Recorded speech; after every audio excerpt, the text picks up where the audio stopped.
Bartle, Bogle and Hegarty, which is an advertising agency, one of the first real big ad agencies. They've got this motto, and it's still on their front page. And what they've actually said is that they pride themselves on being different. So when the world zigs, we make sure that you zag. Yeah. We don't want you following the crowd. We want you to stand out and be different. And when you just try and fit in that slipstream, people they don't notice you. But when you stand out, they just think, wow, what? Hang on a second. Who does he think he is to be doing in this age of animation? And he's doing this almost stop-start gritty. Do you know what I mean? It's like you need to get some budget behind him. But look, his ideas are they're so forthcoming. They're telling you about, and you're a father now, so you'll have seen the world differently from a year ago. All of a sudden, you're a different man than you were a year ago. You've got experiences that you'll think, you know what? I never even thought I knew that about myself. And these can come out into your work, into your own personal work. Do you know what I mean? All right, man. I love that chat, dude. Ash Mantoons needs no introduction in this way. And Luke, who is in the south of France, and we know what they have about reception in south of France, is going to be here shortly. But very exciting to have you here, man, because it's been a while since you've kind of done these talks, Asher. You've done some of these creative mindset talks of talking about unconventional journeys and how your story, which is like not many people in this world have it, from being a waiter or a server all the way to being an Emmy nominated self-taught animator, dude. So happy to have you here and talk about your specific journey, dude. For sure. Happy to be here, man. Happy to be here. It's I think it's been an incredible journey for both of us. I mean, before doing this stuff, I just didn't know a way to kind of get in the industry. I thought it was just about, I spoke about this stuff before. I thought it was just about, you have to have a degree, you have to have years and years of experience to do X, Y, Z, whatever that may be, animation, video editing. No one really will look at you unless you have said degree. So, I mean, imagine being a waiter or being in any kind of specific field, trying to make the jump and walk over that bridge into another kind of discipline. It was just a kind of tough thing to get my head around, until I discovered there was this thing called social media that could help you do it. Just put yourself out there, make a name for yourself, and basically assign yourself, if that's the correct word, with said influencer who could put you into a particular position to get yourself some kind of exposure. And that's what happened with Gary Vaynerchuk. Me and you followed the same guy, and it kind of went from there, didn't it? What I love about this story, dude, is it's not just, and Luke is backstage. We're gonna bring him up here in a second. But what I love about your story specifically is because it does help with mindset. It does help, like, wow, this thing is possible, right? But it also shows you exactly what you did, which is pretty simple, and it's something that anybody can do right now at the same time, right? So it gives you one part, this is possible, in two parts, this is how you did it. Where I think some people can take it. And the what you did was featured in the Tao of Twitter, which was the best-selling book on Twitter. It wasn't really that crazy what you did in terms of, you just reached out to Gary Vaynerchuk and tell everybody what you did. Yeah, so basically on Twitter, he had said, in order to get somebody's attention, offer value in exchange for exposure. And that was his actual tweet. So I used that as a way to get his attention, to try and put myself in a position for him to notice me, and for me to give an opportunity to say, hey, I'll make you a cartoon for free if I can get in front of your followers. You put my name on the end credits, you got yourself a cartoon, bish, bash, bosh kind of thing. And it took a few attempts for that to actually turn over and actually become a thing. But at the end, his business development manager got back in touch with me and said, hey, we really like your persistence, not really seen anybody come at us like that. And I guess that maybe kind of stand out, and made a first cartoon for him when he was featured on the James Altucher show. And I think you had seen that one. My name was at the end of that on the end credits. And a second one where you and I were working together, a story about Johnny Crest. So it was two kind of cartoons. Yep. that Well, we the made first for part, I him. mean, the first part of that, I'm just glad your name was not like John Smith, and that like Asher was not like a trendy baby name in the United States like it is now. Because I found you, it wasn't hard, but as soon as I saw your name at the end of that, I was like, I need to find this dude, because I was had started my own content journey. Another story, another time. But I can't animate. I don't have any artistic talent in that realm. So I had hired other animators and was at the point where I was having a really hard time with the animator that we were working with. So once I saw like this style is awesome, this guy really gets it.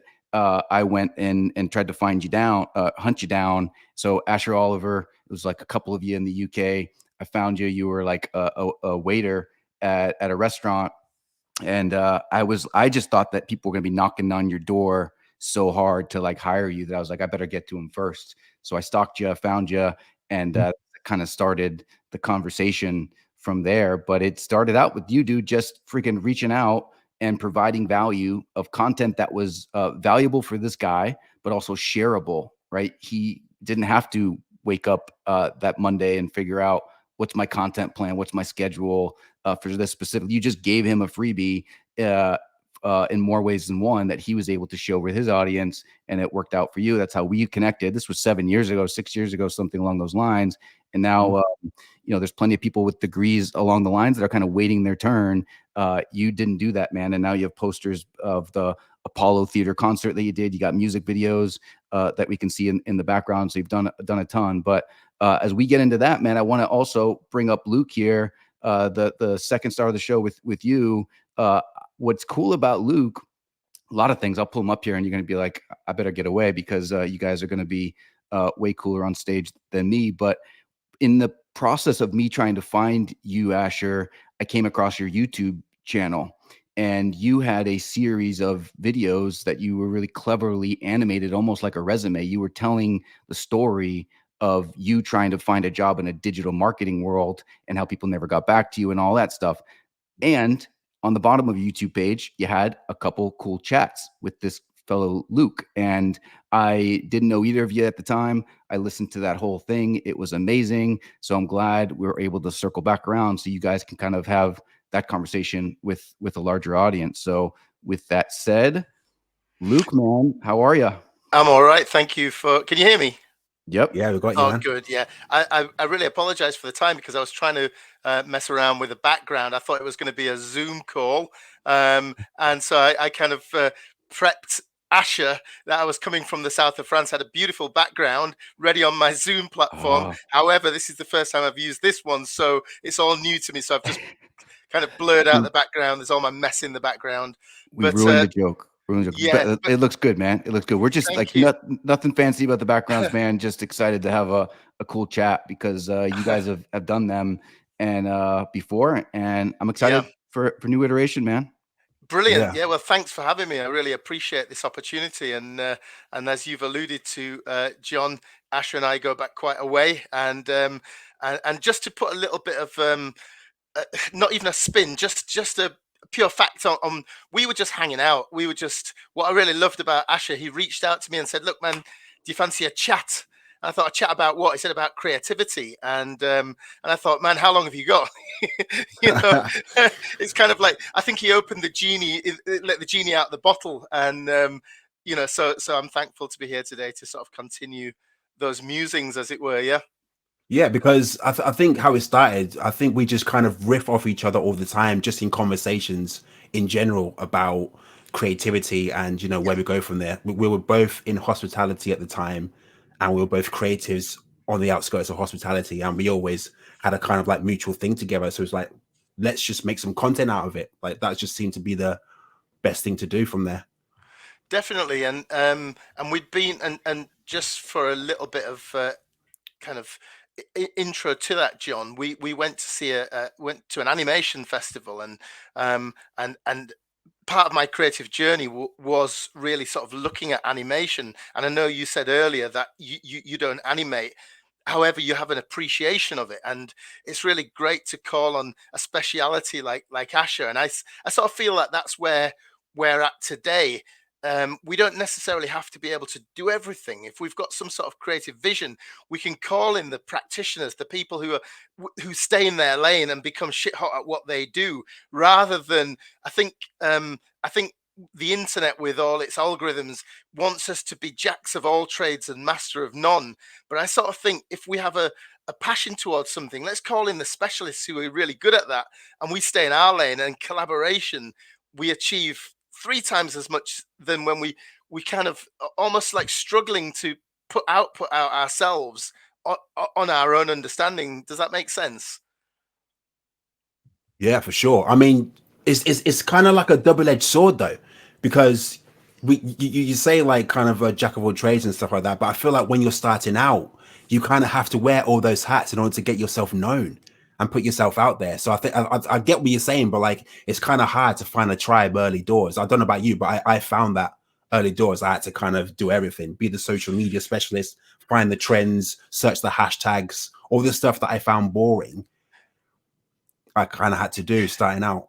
There's a really cool word that you use there, Asher, and it was like find your tribe, or a term that you use, find your tribe. Now, I think there is a misconception that you've got to go out there, and we look at, let's say for instance, we look at a social feed from an influencer, and they've got millions of followers. And I was talking to a guy the other day, and he was saying, oh, branding's dead, it's dead in the water. I said, well, what do you mean by that? He said, well, all you need to do is give your product to an influencer and everybody will buy it. And I thought, oh well, I'll sign off my own P45 now, which is kind of a UK euphemism for I'm unemployed, John.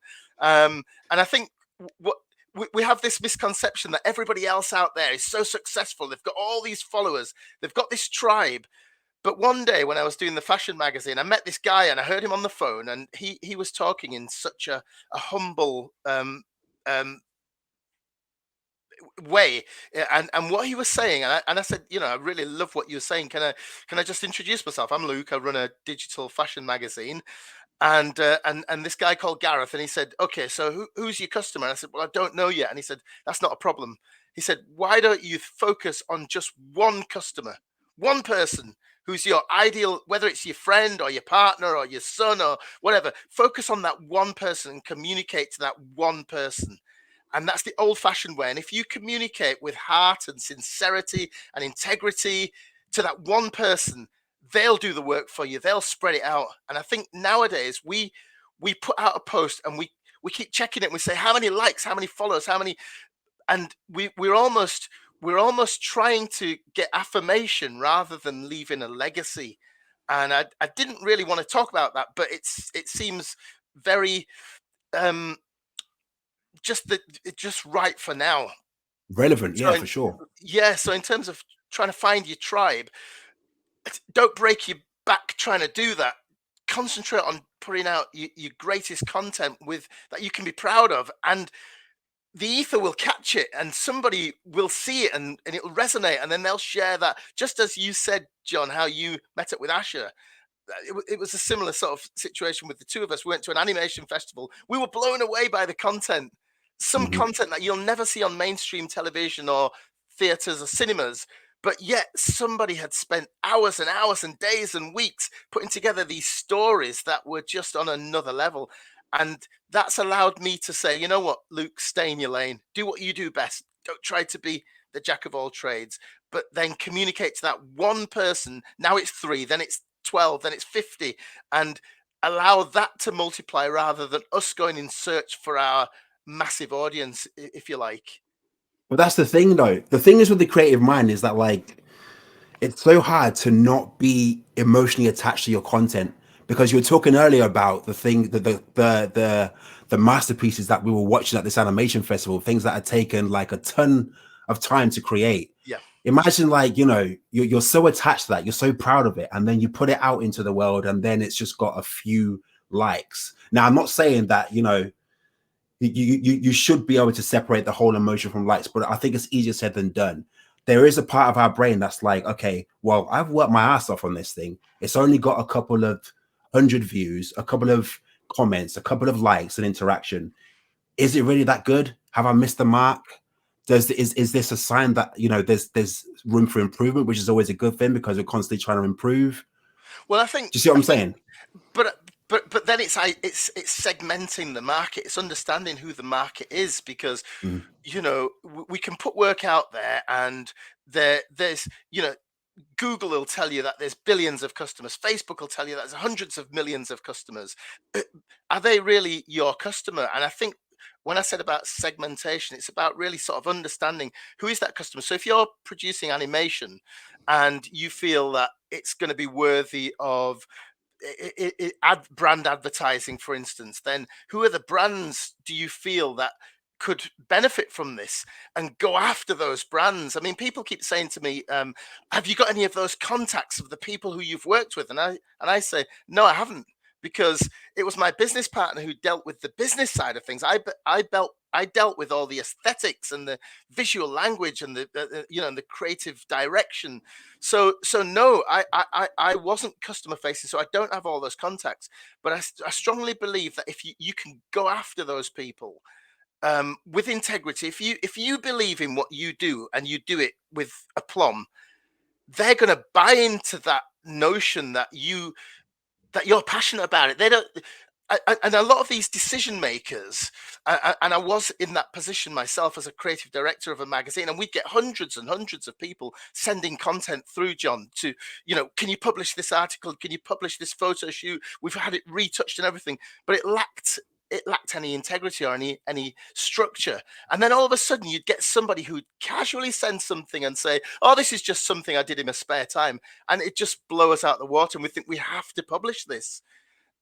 And there was no rule book and set of instructions that said it must be like this, it's got to be configured like so and so. It was just something that our innate kind of passion connected with.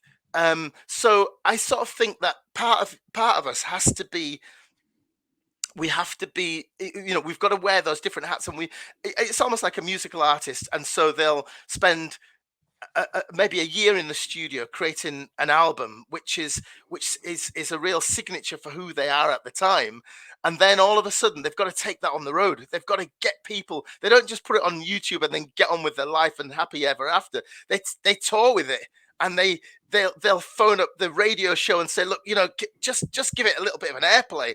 And so someone once said, don't wait for opportunities to land, go looking for them. And in that, what they meant was that every single day there'll be an opportunity, but you might tell yourself, that's not for me.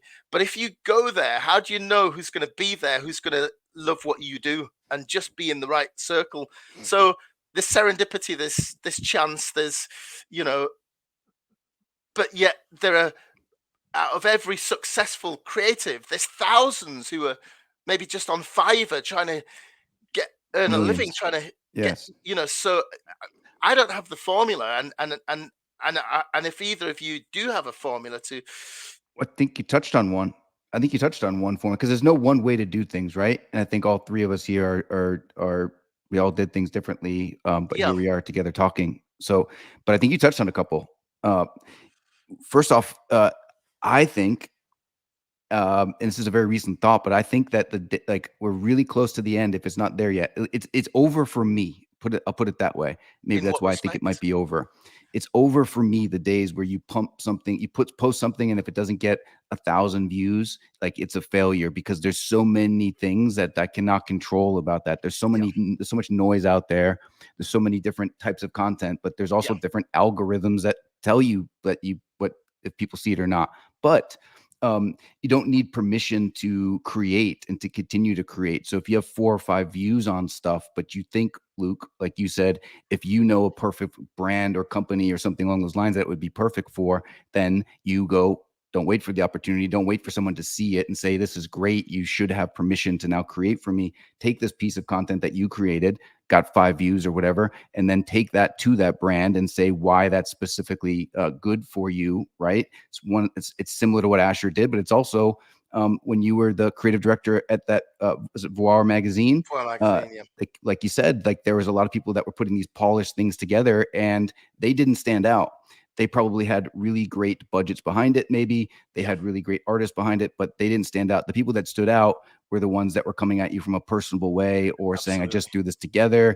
And it definitely made a difference for you, and it worked for them. That's a formula right there that got them published in that magazine at that time. Yeah, and I feel that there was an undercurrent to what we were putting out. So and I keep saying this: stay in your lane.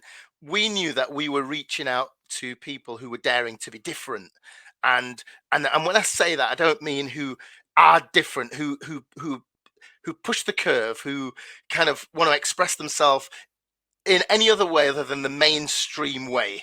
And those are the sort of people who we were attracting. So it is a law of attraction. I mean, it's like, how do you find a partner? You can say, I'm going to this club and I'm not meeting anybody who is on my wavelength. Well, stop going to clubs, go to libraries. I mean, does anybody do that anymore? They just swipe right on a platform, don't they? But yeah, it's that law of attraction. So you put work out that you hope the right sort of audience will see that and engage with that. And I think as I'm getting older, John and Asher, I'm sort of thinking a little bit more sort of philosophically about my work, and that's not to try to take this conversation too deep, but it is to say that I have to be proud of what I'm putting out there. And in the early days, there was a bit of a scattergun approach, hoping that somebody is going to see something. But I think now it's allowed me to focus my energy to say, what do I want to represent me? And hopefully there's going to be a market for that. If there isn't, then so be it. Then I'll take up knitting or something else like that. But just do something else creative. So yeah, it's a big question, and whoever's listening to this, I hope I can sort of say, keep being the best you, and keep connecting, because collaboration is where it's at now. I think the pandemic taught us that even though we were in rooms on our own, we were desperate to reach out to others. And whether it was Zoom or any other digital platforms that kept us connected, we suddenly realized we've got a lot in common, and we can feed our souls and feed our creative journeys by interacting and working with other people. Yeah, like the pandemic definitely forced a lot of people to become creative. I mean, you don't need to search high and low to see the amount of businesses and new ventures that people have gone on because of the pandemic, forcing them into Definitely. this place where they have to think creatively now to earn money, stay productive, or just to go down another route in general. So Absolutely. yeah. Absolutely. So I Asher, anything that you want to expand upon, like anything tactical, I guess, of something you did? So we know your story of how you inbox them. Anything tactical, whether it's standing out or getting ahead or getting to where you are now? Standing out wise, I definitely feel like at the time I was probably the only one that maybe approached Gary Vaynerchuk on a whole animation cartoon type of perspective, as far as I know. I don't think he was kind of doing that at the time, and I think that's kind of how I stood out. And obviously making the move that I did, and well, one thing I didn't mention is that before I actually said to him, I can offer you value for free in exchange for exposure, I think it was in the same tweet. Maybe I'm getting my wires crossed. But I actually created a cartoon based on the Ask Gary V show. Yep. Which was where people were phoning in and asking Gary Vee a question. I made that into an animation cartoon. So as well as us saying to him, hey, I'll make you a cartoon, here's an example of that, it was kind of like a double whammy. So I think that kind of made me stood out. Yep. Because, and I think, look, we touched on a little bit about influencers and stuff like that before. And I look at it two different ways. Like the influencers that just some, direct to consumer brand is throwing at somebody to say, hey, use this. Sure. But there are influencers out there that have an audience, and that maybe that is like you said, Luke, when you start with just one person and it becomes to market to or to create for, and that person is in your head. But at some point there is an audience that you are trying to reach, and influencers, in this case, Gary Vaynerchuk for Asher, there was an audience out there that ultimately kind of connected to us. So influencer is a broad term, but I think there are people with audiences and even smaller micro influencers that are talking currently to some of the people that maybe we want to reach some way, shape, or form. Yeah, absolutely. Anybody who can leverage your offering. I mean, I deem Asher's offer as a kind of like a loss leader, but a very strategically positioned loss leader, because Gary, you know, is obviously in a certain circle, and if you do some work for him, we're all looking for sort of stepping stones, something to get us from that bottom rung. And when you're at that bottom rung, you know, it's almost like that reverse pyramid. Everybody's on top of you, and you're sort of thinking, what do I have to do to get up that ladder? And then, or you can sort of take a step back and think, okay, why don't I target the people at the top, because they're just the same as us. You know, and that where imposter syndrome sometimes comes into the equation. You look at these people. I mean, I look on LinkedIn, guys, and I come across people all the time, and I see heads of creative teams, international, Europe, USA, whatever else, and I reach out to them and say, hey, how you doing? Fancy a chat? Fancy a coffee? And some of them kind of like as if in your dreams, and some just come back and say, hey, dude, how are you doing? And I sort of think, wow, you know, I'm just reaching out randomly to people thinking, well, I'm a human, you're a human. Let's chat. Let's chat about creativity. A numbers game. You might have, you might have the Porsche account and you know, and Vorsprung duck technique, and I might just be doing some scribbles in the background. But yet we might be able to have some synergy with our creative journey. You know, the doors might have opened up for you to get to where you are, whereas my pathway is slightly different. And it's almost like who's measuring the success? Is it success? What does success mean to you? You know, do you have to get to the top of the tree to be successful, or do you have to just overcome your failings to be successful? You know, it's like, who's looking at it and how are you looking at it? So I sort of feel that whilst the internet is a great platform, and it's broad, and you know, it connects us, and we can grow our reach, we can grow our following, we can grow our creative, you know, offerings. But at the same time, it also gives us this feeling of it's too big for us. That everybody else is great, everybody else is fantastic. You can be scrolling on social media and think, oh, all this content's genius, and I can't even start a post, you know. And so it gives you that wrong sense of reality, you know. And so sometimes you just got to go back. I know a woman who puts out content on Instagram, and it's so consistent. It's just slight variations, and she's got thousands and thousands of followers, and you don't get anything brand new. You just get a slight variation of what she'd done last week or the week before, but it's just so beautiful. It's so beautiful, and so people are buying it, and she gets commissions. She's gets commissions with magazines, and I think even advertising agencies, because she's consistently good at doing what she does.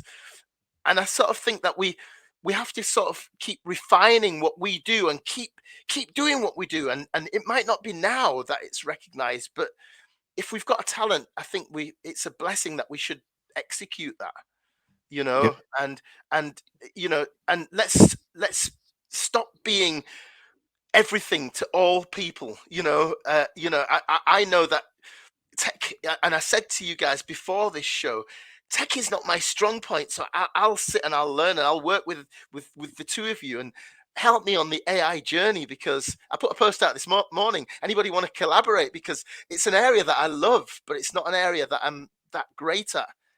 And I would rather you hire somebody else who is great at that than trying to position myself as that, because I'll let you down, you know. So and that's honesty that's coming from me, because if you're going to buy into what I do, you've got to trust that I'm going to deliver.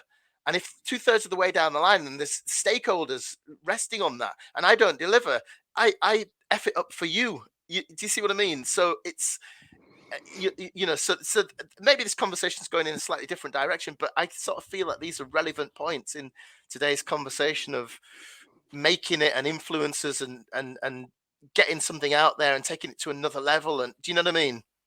It's interesting when you sorry, it was interesting when you mentioned stepping stone, because obviously we both come from hospitality, and I don't know about you, Luke, but I'd always the people that I would start talking to in there when I had kind of like an inkling that they could potentially help me get to where I want to go, I'd always say the same kind of script. Oh, this is just a stepping stone. I don't want to do waitering. Like, it's fun, but it's not what I really want to do. This is just a stepping stone. And little did I know that stepping stone was like a 4, 5, 6 year stepping stone. And you'd always have these people that will come in and like promise you the world and say, well, you know, my mate Bill works in marketing and is looking for a video editor and his animation video. Don't worry, mate, I'll put you in touch. Yeah. You exchange contacts. You might reach out. They never will reach out. Yeah. So it's just a pointless exchange. But again, I love what you said then, and I think that's a very time for an important sort of segue in terms of okay, so so he might not reach out to you, but I sort of feel that as creatives, we're not just a production factory. We're not Mac monkeys. We're not painted by numbers, and I sort of feel that what we have to try to do is try to understand the value that we offer, that we're offering people. So, you know, if let's say you're a web designer, and I listened to a podcast about a web designer, and he was just charging John, probably $200 for a website. You know, I mean, we you know, $200 for each time he did a website, and people were saying to him, "How come you're so cheap?" And he said, "Well, I live with my mum, and you know, and I don't have much expenditure, so I'm happy to earn $200 a time." You know, and then once he reached burnout, which was about 6 or 7 years later, he suddenly thought, "You know what? I'm not advancing in my career. This $200 per website, sometimes because it's so cheap, the client's never happy. So the job's never closed." Mm-hmm. So he went away one day and he thought, I'm going to start to offer value. So the next website that came through for him to do, he paused, did a little bit of research on this company, and found that 97% of this company, of their revenue, came through their website. So what he did was he put in a proposal for £100,000. He knew he wasn't going to get it, but he thought, this is my opportunity to put value onto it. They came straight back to him and said, when can you start?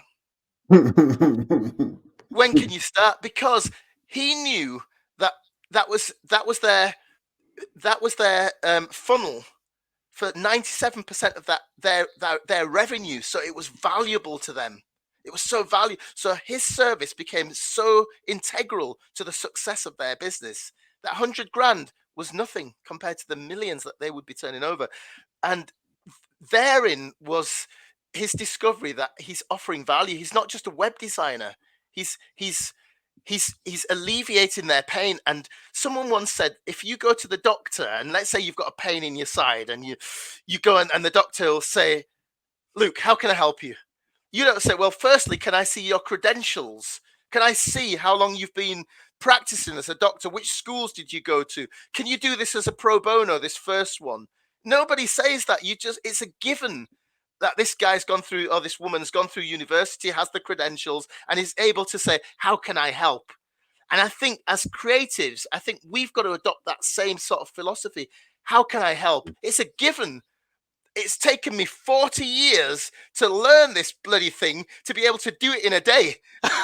So you're not hiring me for a day. You're hiring me 40 years in a day, because there's nobody else who can do what I do, or what Asha does, or what you do, John, or whether it's Sarah, or you know, whoever.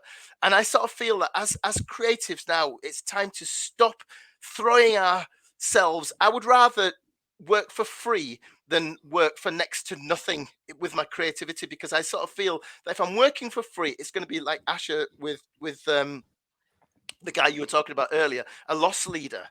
It's a loss leader. But if I'm working for peanuts, you know, I offer 3 types of service: good, cheap, and fast, and you can have any 2. So if you want good and cheap, it's not going to be fast. If you want good and fast, it's not going to be cheap. And if you want cheap and fast, it's not going to be good. You know, so it's that sort of pyramid of what you're offering. And I sort of feel that, yeah, as creatives, we have to start thinking, no, I'm offering a value, and don't be afraid to say, "I'm sorry, but this is not for me." And turn the work down, and not many people think, well, I need the job. I'm desperate to take the job on because I need the work and I need to pay my bills. No, go get a milk round or something else, but don't sell your services for cheap, because they won't value you. The cheaper you are, the less they'll value you. Well, then, Because and I know you want to jump in, Asher, but I'll jump in real quick. I mean, that is also, I see this common as well when people do that. And they're like, well, I just starting out, I just need the money, and they get in, but then they start a relationship right out of the gate from a bad position of weakness. Absolutely. Then it's the next thing. And then before you know it, they are addicted because they have not to this client that does not pay them what they need. And it's this like hamster wheel. And before you know it, they never break out of that. So I think saying no is way more important than saying yes to a lot of these things. And you need to set that tone right out of the gate that you are not some cheap website designer. And good for him. I'm glad he finally got his $100,000 quote. Some of the stuff like and we're going to do some really cool things in our Discord server, in our community, where we're going to like put a freelancer calculator where, you know, I don't know what your time is worth because only you can value that. Like you tell me your time is $100,000 a second, I would say good for you. And can I have a job? Right. So like, it's not for me to figure out what you're worth, value your time. But if we're going to put in there so people can input their own variables, figure it out. And, you know, I think I tried a fun exercise at one point when you're dealing with the brands that, you know, they're just going to take you through the ringer and they have budget for it. You go to the number that seems scary to you, right? And you just raise it 20% when you're dealing with that. Like just something that like, this is the line of like, I'm going to feel uncomfortable because we're not salespeople all the time, right? When we're creating and doing that stuff, that's not our thing. So, but looking at that and just sending it, and a guy once told me, you know, you quote it and smile and you see what they come back with. And your website podcast friends, they came back and said, when can we start? Here's your 100. Do you want this in equal installments or what? Which is awesome. Hey, John, I love what you said then. And I sort of feel that where creatives can sort of really improve their offering to be able to get at that higher end. I'm not saying that everybody can do it, because not everybody has that sort of kind of killer instinct mentality. But I sort of feel that if you take a little bit of time, a step backwards, and sort of think and you know, get a big piece of jotting paper and write down, okay, so I get a job. Just even if you have to sort of dummy it with your mum or a member of your family and say, okay, so you're going to commission me to do a logo or brand identity, or, you know, just a workbook or something like that, a brochure. Okay, try to think to yourself, what does this entail? And because you guys are in animation, so you know about storyboarding, don't you? Oh, you know, yes. Putting a storyboard together. So almost like create a storyboard of the journey of creating that logo, because I've heard people say, well, oh, do this. It shouldn't take that long. My niece has got Adobe Photoshop and she uses it all the time. So I could give it to her, but I'd rather give this to you. It's like, go do one, you know, give it to your niece, you know, because the thing is, if you write down the process and you storyboard it, so you think, okay, so logo. So first of all, I've got to research your brand, and I've got to look at who your competitors are. I've got to look at how they brand themselves. Then I've got to look at ideas that's going to differentiate you from them. I've got to play around with color schemes and visual identity and language and all that kind of stuff. Then I've got to mock that up. Then I've got to present that to you. Then you've got to present it to your people. Then you've got to come back.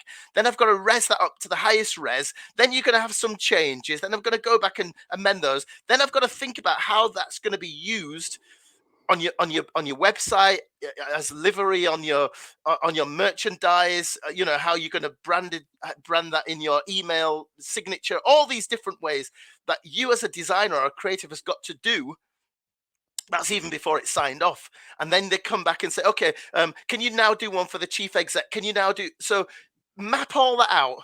And that's what you're charging for. You're not just charging for a logo, because people think a logo, I can go online and get a logo done. Well, be my guest, because you're hiring a human being who's very well versed in the process of delivering, of solving your bloody toothache. You've got a toothache, right? I can come in and I can get a metallic conductor to make it worse, or I can give you nice little analgesic, and I can do this, and that's my speciality. So if we look at it like that we're solving a problem, and this is the process for me to solve your problem, they'll take you a lot more seriously. And John, and just back onto the turning people down, because it's fresh in my mind and I'll forget it. But I remember when I first started and I put together a proposal for 3 different agencies to gauge how they charge. The first one came back and just said, yeah, man, we'll do your branding, 200 quid. You know, that was it. The second one was, okay, well, we tend to charge so much. It's going to take us 2.5 days. It's going to be £1,000. So it's going to be 2.5 grand. The third one said, you know what? We really love your integrity. We love what you're about. We love the direction that you're going. And we're going to wish you all the best, because to engage with us is a minimum spend of £30,000. We're not saying that you don't have that, but once you get this brand off the ground, we can talk again. And I thought, wow, wow, 30, you know, so 200 quid, 2 grand or 30 grand. They're all offering probably the same thing, but the ones with 30 grand are probably working with your Audis and your, do you see what I mean? Because that belief system, there's no difference in their creative process. There probably is, there's probably more people, but it's still a creative process.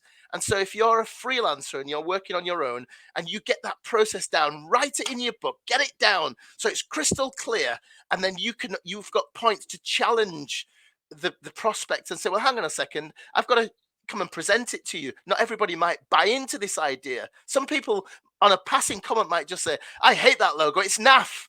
And you've taken 3 weeks developing it. That's going to knock your confidence, you know. So have that process down so you know what you're up against, and it just really helps. It doesn't necessarily mean that you'll get the job, but you'll be more confident when you go for your next one. Yep. I've never really we're going to wrap up soon here, but jump into that, Asher, because after this, we're going to continue the conversation. We're going to just jump into the Discord and open it up where people can kind of just talk as well as they want to. But Asher, if you have a thought, you want to jump into that? No, I was just going to say I've never really thought about doing it that way, because I've been so used to before I started working with John, as going back to the whole numbers game point. Like if I inbox enough people this copy and paste approach, I'm sure 1 or 2 will, you know, bite the bait type of thing. But I've never really thought about it the way you have, Luke, of like just literally illustrating the process from A to Z so they can actually see the amount of work that goes into, because that's the problem. The end user doesn't understand the amount of work that goes into this stuff, animation, website design. Do you know what I mean? For them, if they say, hey, and you change this scene with the Mario Kart character here and put it there, for them, it's like a click of a finger. For us, I have to move this asset around. I have to move that asset around, save it as another file, render that out, and then put it into the main batch. Yeah, but and just imagine if you're in a timeline in your animation program and you move one asset out and the whole thing changes. There you go. That's your knowledge to know where to insert that and how much time. But not just them to understand the process, for you as well, because I think we just think a logo, yeah, it's not going to take me long, I can just do that. And when I was doing the magazine, John and Asher, and my partner and my children were quite young, and I used to miss almost entire weekends because I'd think, I just got this to finish off. And Helen used to say to me, yeah, but you've been saying that for 3 days now. It's Sunday night. You've not eaten properly. And it's like, yeah, but once this is out, I'll be, you know, and then by Wednesday of next week, it still wasn't out. And I'd missed the kids at the weekend. So you have to understand the processes that are involved in the timescales and be realistic and charge for that, you know? Yeah, and I think another point too, and this is we need to have more of the conversation and expand on it, because there's tons of different ways we go there. But I think creatives also tend to forget the expenses that they have, like a laptop or a subscription or health insurance, like whatever the heck that is. Like they really need to back that into, because in real life businesses, like a big agency that's running and gunning, they have all of that stuff on a financial plan. They know exactly what they need to charge, and that gets built into the stuff that we pay. So wherever any services that we have for a business, we are paying for all of those ancillary subscriptions that they need to do. So it's making sure that you put some money aside and factor that into your proposals as well, that we don't often think about that, not just the time. Absolutely. So let's do this. And I love the conversation, and that we've had a few of these before, and they can go on forever. But let's jump into Discord and we'll open it up. I will say too that anybody that joined on this stuff, we are going to give. I'll send an email, and you can get a POAP, just a little digital collectible with the two handsome guys on here, their faces on it, that prove that you were at this. It's one way that we are showing and experimenting and having fun with community and engagement and involvement, and hopefully you dig it and have fun along the way. But if you're building a community or you're trying to do something along those lines and see some of the future opportunities of what other people are doing, hopefully gives you some ideas. So there's a POAP that everybody that attended this is going to get. We'll send the email. We'll jump into the Discord now, and let's if it's just us three, it's just us three. But I think it's going to be sure. I think it's going to be fun, and we'll continue the conversation. Are you taking it through, John? Do we have to do anything, or just wait for the? We're good, man. So just jump on the Discord. We'll send you the link in the channel, and we'll be your techie guides. Which funny, man. We are the least technical dude. Everybody You that are knows technical. expose us. We're the least technical dudes, and you're looking to us for technical support. So, it's bots nowadays, isn't it, who do the technical support, isn't it, guys? It is, man, and you have no idea some of the stuff that over. we're doing. So let's